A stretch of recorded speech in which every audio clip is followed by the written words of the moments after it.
Hi guys! So for today's video nga, i-share namin sa inyo kung paano ba namin ginagawa ang cheesy nachos at cheesy overload nachos. Kasi no joke talaga guys, ay binabalik-balikan talaga ito dito sa aming small business. Kaya naman kung gusto nyo nga din ito idagdag sa paninda nyo or kung gusto nyo ng may extra income, ay pwedeng-pwede nyo itong itry. So ito na nga, ang una ko palang ginagawa dito ay ang ating cheesy overload nachos na for only 120 pesos. So ito na nga, sa isang paper box nga ay naglalagay lang ako ng 100 grams na nacho chips. Then after nga nyan ay nilalagyan ko ng ating mayonnaise at itong ginawa nating cheese sauce. Bale, ang sekreto pala sa aming nachos ay hindi talaga namin tinitipid ang cheese sauce. Para kahit sa ilalim ng ating nacho chips ay talagang abot ang ating cheese sauce, diba? Kaya naman ang sunod naman nito ay nilalagyan ko lang ng ating gulay. So ito lang yung kamatis at cucumber. Kinat ko lang pala ng maliliit na size para madali na lang kainin. Kasi nakakasuya naman if malalaki yung pagkakahiwa ng ating gulay. Kaya okay na ang gantong size para sa amin. Tapos, ang sinod ko naman pala nilagay dito ay itong giniling natin. Itong giniling pala na ginagamit ko ay yung ready to use na itong nasa can. Para talagang mas madali na lang siyang lutuin at i-prepare dito sa ating cheesy overload nachos. At ito naman ang exciting part. Na talagang hindi ka talaga malulugi sa ating overload nachos kasi dinadamihan ko talaga ng cheese.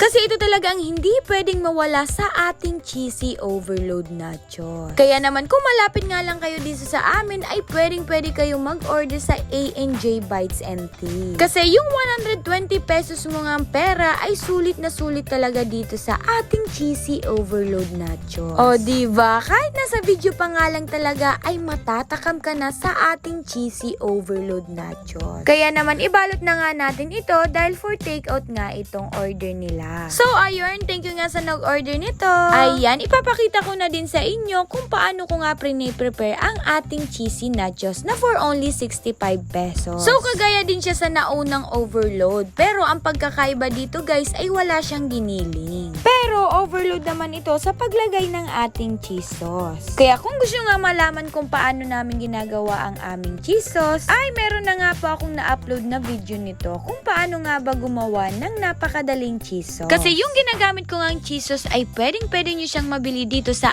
ating TikTok shop. O kaya naman yung nilagay kong link sa ating description box. Ayan, ang pagkakaiba din dito sa ating overload sa cheesy nachos ay kunti lang yung nilalagay kong cheese. Pero sulit na sulit pa din ang iyong 65 pesos dito sa ating cheesy nachos. Sa mga nagtatanong nga kung ano nga ba ang last kong nilalagay dito sa mga products kong pagkain, ay seaweeds po ito. Pero kung minsan ay parsley yung ginagamit ko. Kasi pinapaganda niya talaga ang presentation ng pagkain kapag may konting dahon-dahon, ganar. So yun lang guys, kung gusto niyo itong itry, ay itry nyo na. Or kung malapit lang kayo sa amin, ay pwedeng-pwede kayong umorder. Kaya yun lang guys, thank you for watching, bye-bye!